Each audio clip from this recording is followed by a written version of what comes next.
naman kita kilala. Take me out agad. Let's play. Let's bring the fun to the table. Let's eat, let's laugh, and let's begin. Can we move forward to something new? Love at first sight daw. Nowhere it's needed. Kasi soy-sauce daw nakakaliit ng ano. Oh my God. Ayoko ng ganito.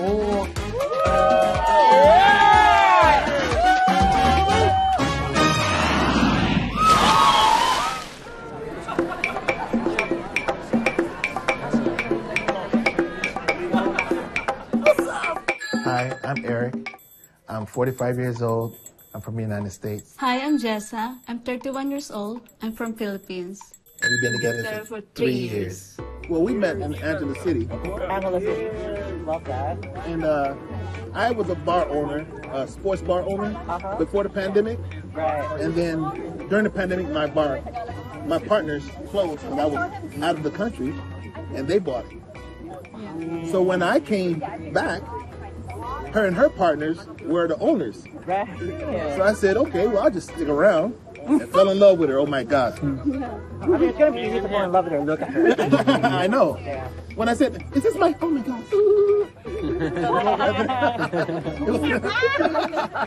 It was over after that. You know?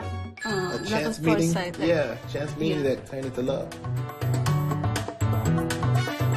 I saw the needy guy there. Who is the needy guy? The big one there.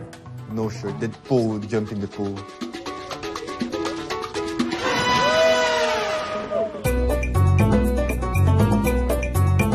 Yung dance ng dance na nagtatatalon sa swimming pool, my goodness, walang ginawa kundi magpapanite. May ari, nandyan. I feel like I'm being an asshole now. Tawag dyan, pam-pam na afam. Hashtag niyo ako dyan. Hashtag, pam-pam, afam.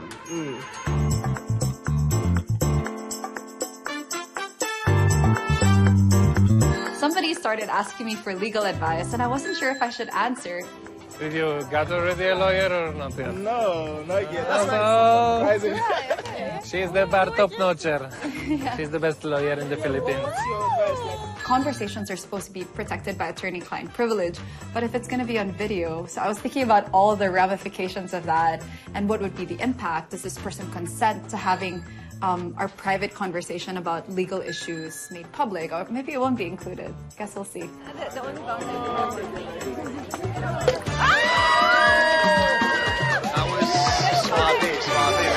Are you single? Yeah. Why? For a long time. Why a long time? Because don't have good girls, you know. Oh my God, so funny. There's no good girls. Yeah. Okay, this is so fun. But I wanted something like exciting and fun, or probably, I don't know, maybe successful or handsome or something. All in one, unlimited buffet ka dyan, sis. I have stopped dating. Really? Why? Yeah. Because I have a daughter already, so I just don't see the point of it. Yeah, I totally understand, but why you stop? You don't need to stop. You just Don't need to stop? Yeah, just Continue? Yeah. Okay. You just need to find one good guy, you know. One good guy? Pero ang problema ko naman, dahil sobrang bata. My God, parang even younger than my brother. So, what am I gonna do with him? Sabi niya, I'm not gonna waste time, will you be my girlfriend? At sabi ko, bahala na kung ano sabihin ng pamilya ko. Sa kanya kasi ako naka-feel ng, ng very secured na relationship. They don't, talk to him yet. Nung they found out that he has a ticket already and my passport, that's when my sister came in. He's really serious. Are you sure, ate? Okay, let's welcome him. I just wanted to take that risk for her because I felt like she deserved it. So I took the risk, and then the rest was history. You deserve the PP. Joke lang. You deserve the TT. You're gonna do it for all of us, All right. And then laging may envelope. Listen up. So it says, Oh, ano na yung announcement? no inuman is ever complete without pulutan. Means drinking without food, that's a crust. So we would be having Caldereta, that's actually my favorite. Ganon. And adobo incoming because alcohol hits different when your mouth is full. So kain, tagay, uli. Yun na yun. Wow.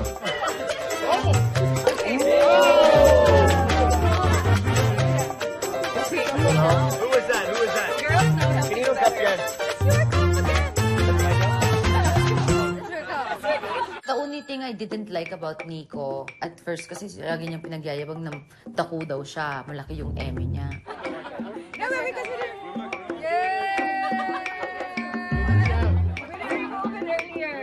I just have a very unique personality, I like to think, and it just takes time to get to know me and understand me as a person. Yun lang naman yung ayaw ko sa kanya. Pinagyayabang niya na malaki yung eme niya. Hindi ko naman nakita. So, sana naman makita natin before the show ends. Guys! Hey, guys! Ano ba yun? Laging may envelope. I got a letter. Whoa, what do we got? All right, listen up. Listen up. Can everybody hear me? Yes, yes. All right, all right. Ano nangyayari? Forgive me, I've been drinking, all right? Beer pong was a lot. Okay. They say drunk words are sober thoughts. That's all I had. And tonight, the fire will be your witness. All right? What does that mean? We're ending the night with something softer, something warmer. Warmer again. So from here, we'll proceed to the bonfire area. We'll prepare Okay. something for your truth. Wow! Sige, sasama ko si Buntis.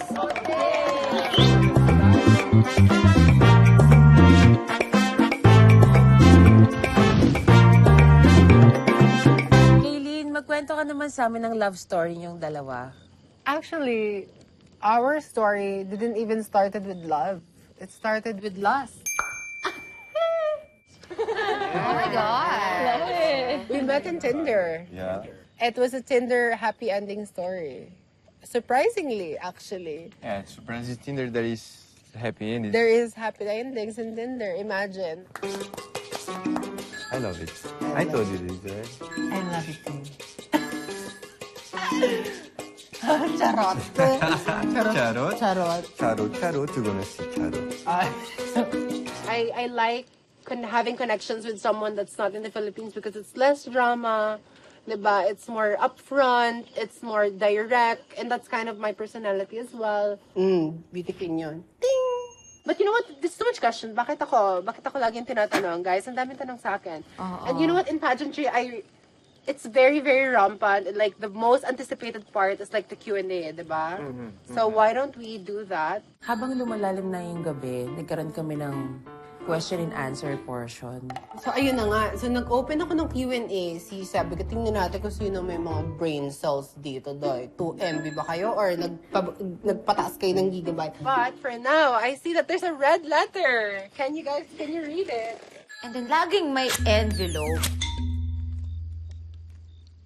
Since alcohol is fuel to the fire, and liquor is the best lie detector, we're ending the night with a bonfire and a question. Pick from a bowl, answer honestly, then throw your truth into the fire. Let the flames hear it. Let the stereotypes burn. Okay. It sounds like a therapy. Ang dami bang interviewin. So, for the first question, let's see who wants to answer it. Okay. Let me ask Natalie. Oh my God. Alam mo, yung mga questions sa ganyan. Candidate number 1, Miss Natalie. Okay. From Australia. Oh my God.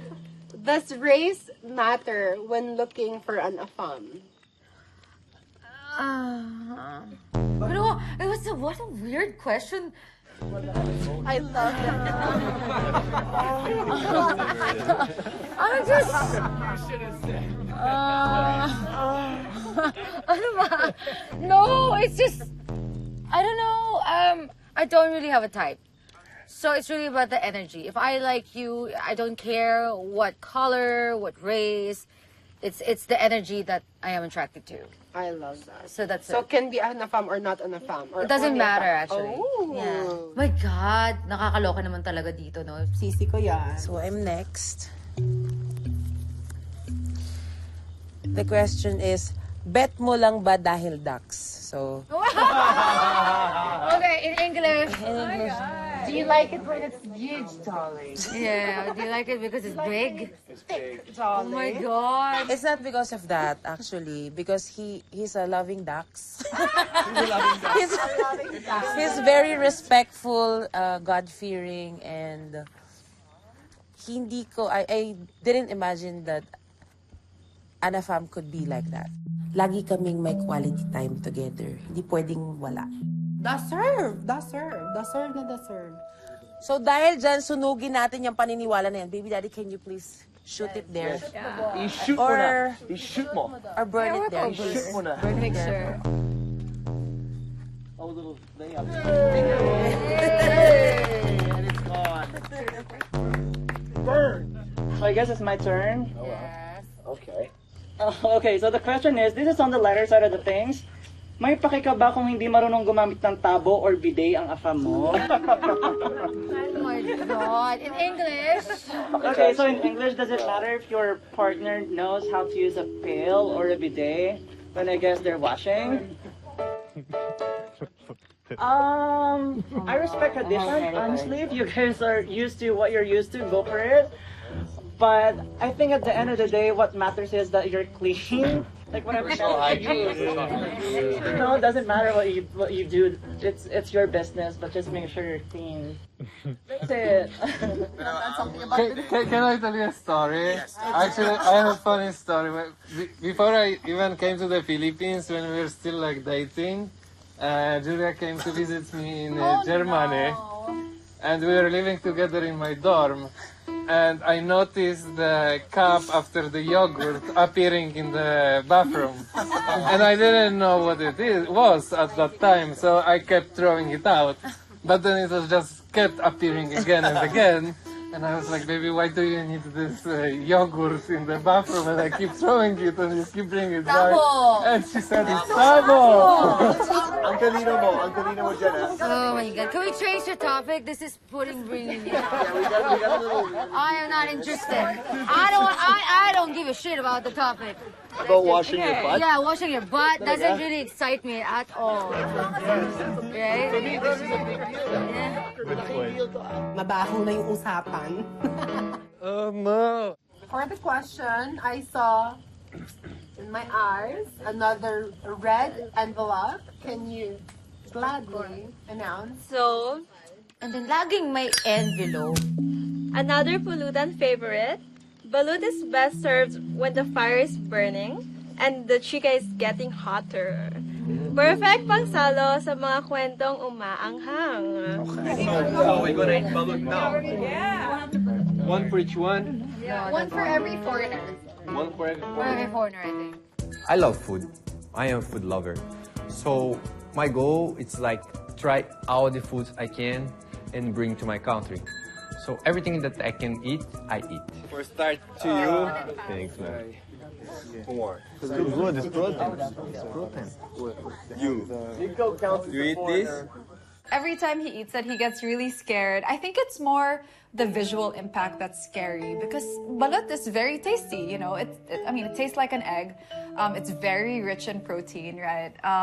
But if you look at it, I can understand from a foreigner's perspective, it can be a bit intimidating. To be honest, I had balut twice in my life already, but this time I didn't eat it. I couldn't force myself. It looks disgusting, guys. Just close your eyes and eat. That's it. Bite. Pihikan talaga siya sa pagkain. Kahit yung nanay niya sinabi sa akin. Kaya kung yung nanay niya hindi umubra, paano pa ako? Hindi ko na nilaban. So you broke a little bit? Can I eat like that? So they pointed up, and you broke a little bit up. Oh, we need the suka. Kolot is not kolot without suka. Guys, have the suka. It's much better. Nice. Just try to open it. I'm not opening it because they're gonna make me drink it. I'm not opening it. Pero wala. Very expressive siya and very honest. Hindi ko naman maipipilit sa kanya na masarap yun. Tulad ng hindi niya maipilit sa akin na masarap yung mga pagkain din nila doon. So, hinayaan ko na lang. Sabi nga nila, pag mahal mo, supportahan mo. Diba? All right, here we go. Drum roll. Drum roll. Drum roll, please. Wow, serious question. Anong masasabi mo sa stereotype na AFAM ang sagot sa kahirapan? Yeah, oh my God. Oh, it's pretty, yeah. Oh my God. Serious question. So, what would you say about the stereotype that a foreigner is the answer to poverty?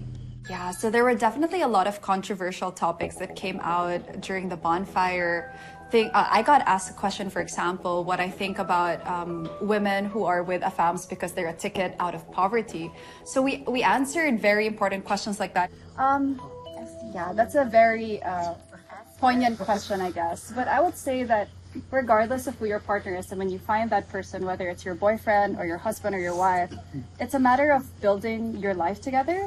Matter of going through all the ups and downs together, for richer, for poorer, in sickness and in health. So it's not about, I think, the nationality of the person, but really finding your life partner.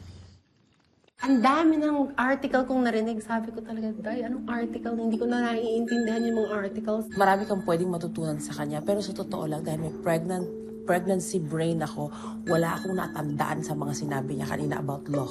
So let's burn it also. You have to throw that. Burn it up. No, that's paper. Burn it. Rip it in pieces. Eat it. Eat it, swallow it, burn it, chew it, spit it out. Pumatol ka lang sa foreigner kasi gusto mo makaangat-angat sa buhay. Absolutely hate that. Kasi that's not true. I know that interracial couples are becoming more and more common in the Philippines, and these are issues that have sort of become persistent or that is on everyone's minds. What's your take on LDR? Or long distance relationship? All right. First of all, it's not for the weak. It's not for like easily insecure people. It's not for people who are not patient. And it's definitely not for people who are like overly dramatic or can have their own life.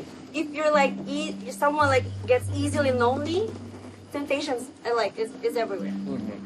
So, the stereotype is it's not gonna work and someone's always gonna end up cheating. So it was really interesting to hear what everybody thought about it. Of course, I had my own views, and some people felt very strongly about their views, like about the cheating, for example.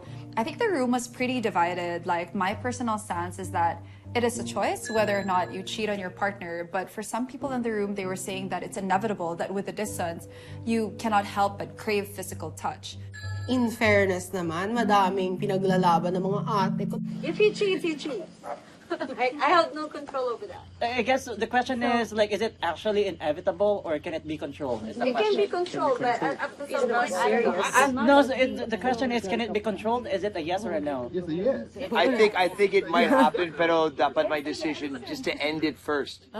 End it, and then The moment you feel the urge to do it, end it before cheating. That's the answer to that. Kasi kailangan mo ng physical touch eventually, right? That's a big part of a relationship. Para sa akin, I need that sexual. Sabi, kaloka siya. Che.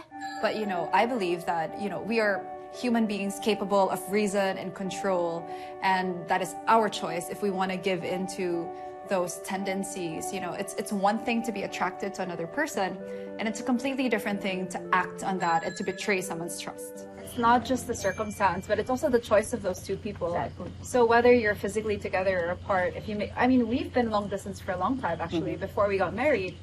But it was also the pandemic. Oh, that doesn't count. That's way out of there. Because you can't go on anyways, right? You ain't getting any action anyway, so. No contact except with the cashier. Bawal lumabas. No, but I still think that it's the choice of those two people, right? That even if you're physically together, as you said, right, one person could end up cheating and you could be worlds apart and be faithful to your partner. But I still think that with LDRs, you still need to have a point in time where there is a plan for your futures to intersect. Otherwise, it's kind of pointless. Slay. That's a slay. That's my sis. Slay. If you have love, you try to find a way to change with that person because it's worth it to you. Compromise. If it's not worth it to you, you stay the way you are and you don't care about that other person, how they changed or whatever. Amen. Like the couple here. She's about to have a baby. She's gonna change her Oh, emotions, everything. She's gonna get him fixed. Love's gonna keep that together. Oh, that's so sweet. Well said. Well said. That's so sweet. Yes!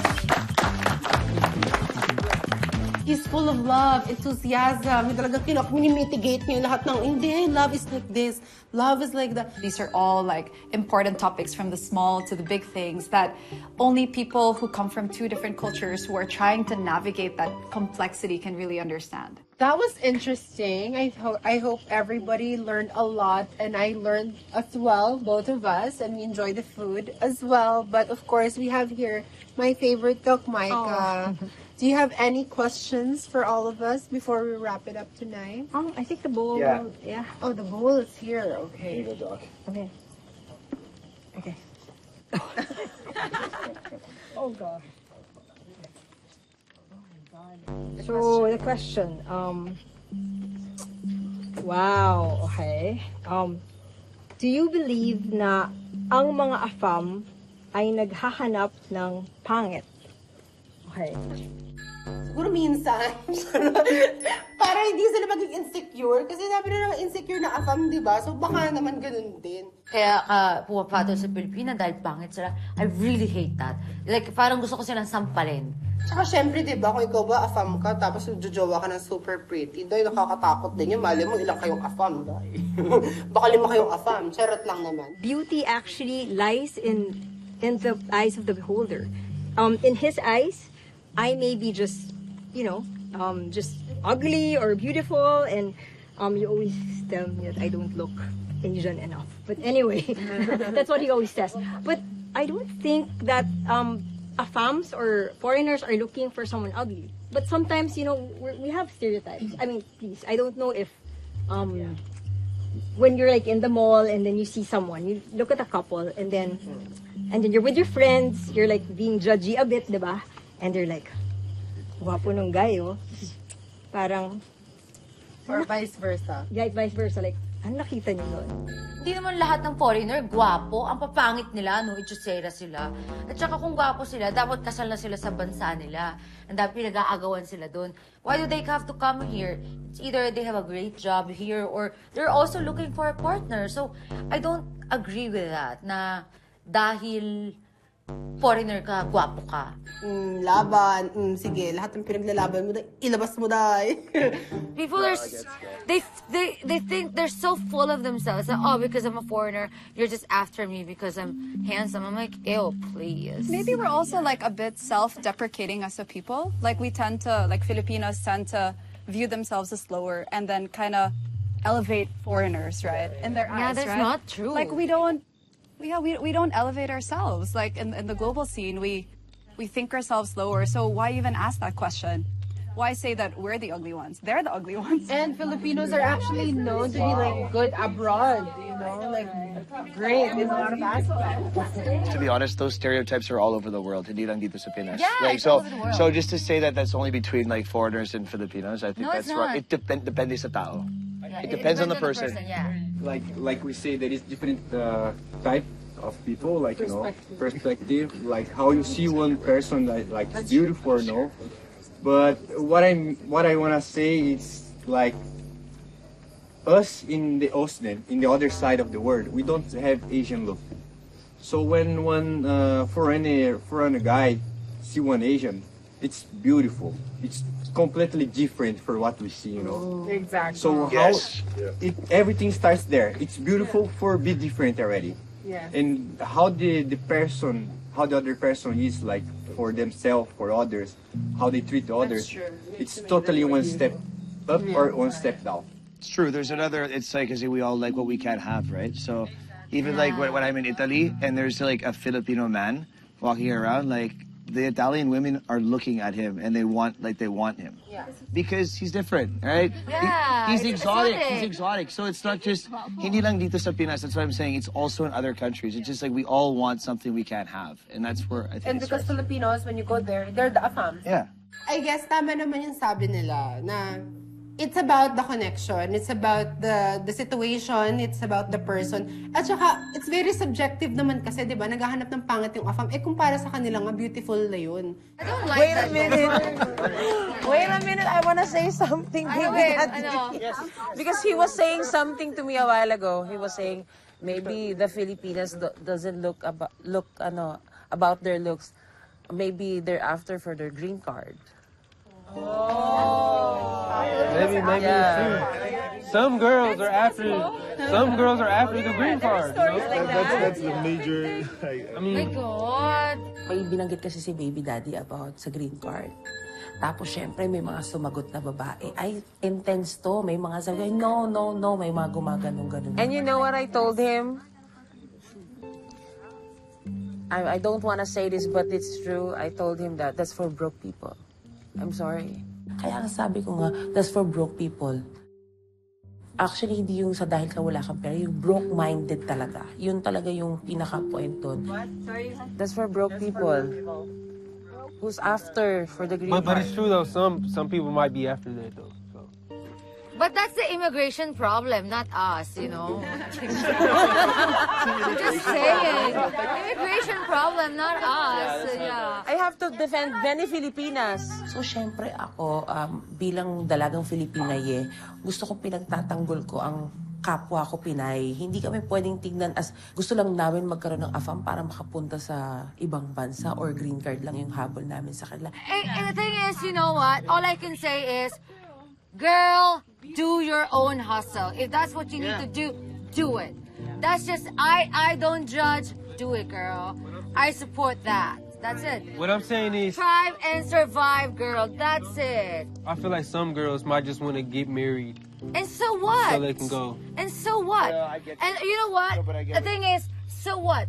I have 2 passports. So I'm not part of that category. But I'm just saying, so what? You're using that girl. So you're using her and she can't use you. That's stupid. So anong problema mo kung yun ang kailangan nilang gawin? Bakit? Ginagamit din naman sila ng mga puti na yun, ha? Kapal ang mukha nila. Might as well, use them! Kasi wala naman silang kwenta. Che. I'm sorry. See? That's kind of my point, you know. I guess that's how some women look at it, you know. That's just their outlook. That's what I was kind of trying to figure out. Is that normal here? Kung kailangan man nilang gawin yun, and so what? So what? That's their hustle. You have to thrive, di ba? Award. So ako naman, medyo alam mo yun, hindi na kasi ako sanay sa away sa labas. Sanay ako sa away sa loob ng bahay namin. Kaya hindi ko alam kung anong magiging reaction ko. Buti na lang maraming sumalong ibang tao. Kasi kung nagtuloy-tuloy yun, baka umiri ako doon. If the girl is looking for a better life and lives in a poor area looking for a better life, let's just create that situation, right? And then the guy is looking to be with somebody, a pretty young girl that is loving towards him, then what's the problem with that? I agree to my partner, si Landon. Kasi meron talagang instances talaga na they would use the guy. And once they arrive there, they leave the guy. I understand that. Pero hindi lahat ng ganon Pilipina. Hindi lahat ng Pilipina ginagamit ng puti. Kasi emotional tayo eh. So I really hate the fact. Because my mom is Filipina, a pure Filipina. I'm a half Filipina girl. And I'm half Australian. So I really hate it. Talagang ako yung spokesperson ng mga Pilipina na wag mong gaganin, like you don't put the Filipina girls down. Nagkagalit talaga ako. Kasi it's putting my mom down. So when I hear that, hindi ako natutuwa. Both people are, but I don't see that's using. I'm not saying that's using. Yeah. That's utility. You both need, Each other. but that's not using. Yeah. You know what I'm saying? That's utility. I'm not using her because I'm older than her, and she's not using me because I have more money. It doesn't matter the age, it doesn't matter the race or the color. It's the person, the heart, and the mind. The two combined makes a joint, a unity. I love him, So I'm happy, so nothing to say.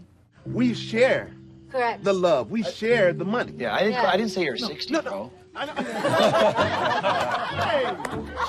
you look like you're 30, like 34. Max, man, max. Okay? Chill it out, man. Laging may envelope. The night is over, but we do hope something stays with you. This began as a gathering, a chance to share food, take shots, and feel a little less alone. But maybe when the food is passed around, when the stories get real, and the laughter rings a little louder than usual, that's when strangers start to feel like something else. Maybe it becomes a bond, a sisterhood, a club. Tonight was just the beginning. Welcome to the start of something real. Welcome to the fam. Welcome to AFAM Wives Club.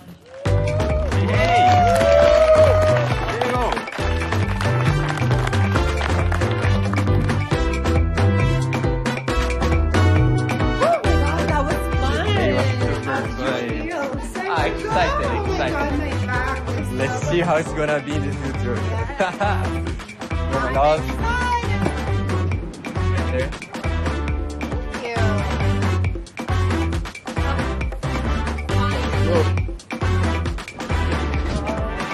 So did you have fun? Yeah, baby, I enjoyed it. Yeah, you like to make It new was friends? beautiful villa, amazing yeah. people. And nice food, no? Cocktails. And And beer pong, baby, we almost won. almost, I think we won. Did we? Oh, finally can go home! Woo! So, actually, yung anak ko, umuwi na. So, ako na lang ang hindi pa nakaka-uwi. We're going home na. Let's go. So how was it? It was good. I'm sleepy. Did you have fun being around like other foreigners? I'm happy wherever I'm with you. Oh yeah, girl. Just wait till we get in that bed tonight, girl. Nakakatuwa lang to be able to meet people na like-minded. And kahit late na kami natapos, I really enjoyed, nakakatuwa, and I was able to meet interesting people. Good night. Good night, people. And it was a long way home. Yeah. It's good that it's night now. Is it why? Do you think it's still morning?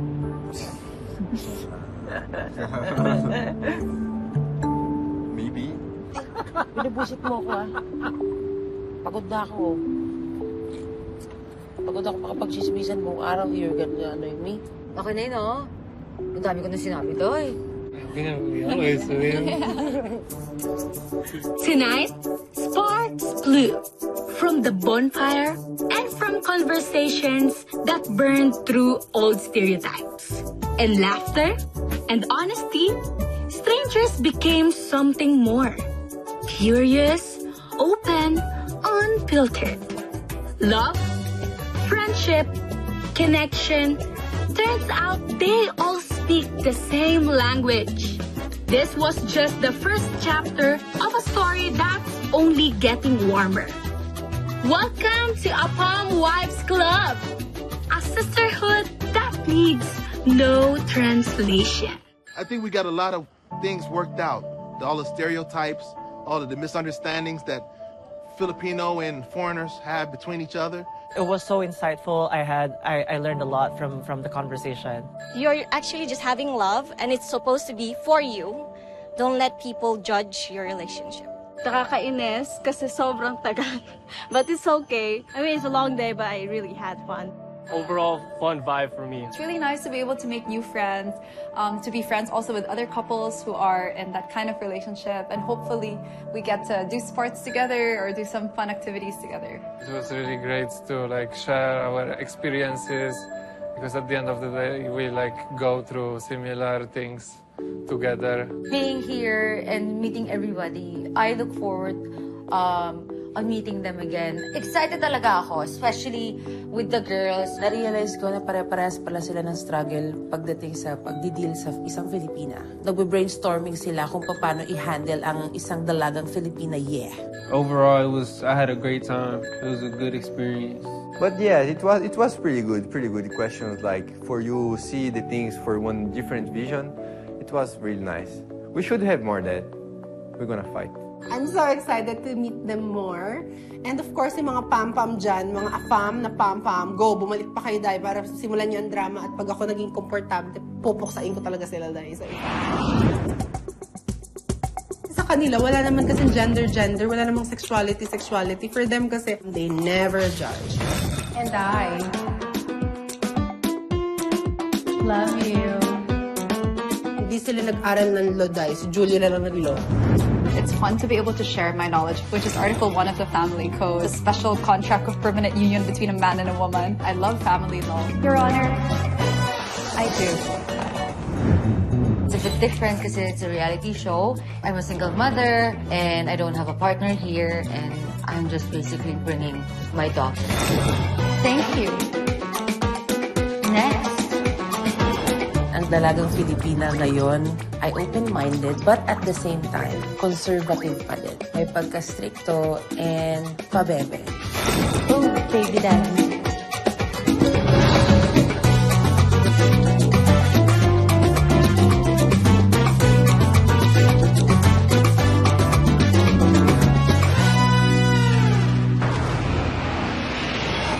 Next, on a Farm Wives Club. Payo ko lang, huwag mo lang muna ibigay lahat-lahat kasi parang ganun kayo. Wala akong pakialam. I told you to do this. Saksakin mo na. Hindi rin ako masamang tao. Hindi ko naman kayang manakit ng tao. Let's not talk about this personal case. Over it! Ang lalaki ngayon, they expect you to pay for your own day. How about the ladies? Ganda talaga. Happy kayo! Puta ina. Yeah, puta ina.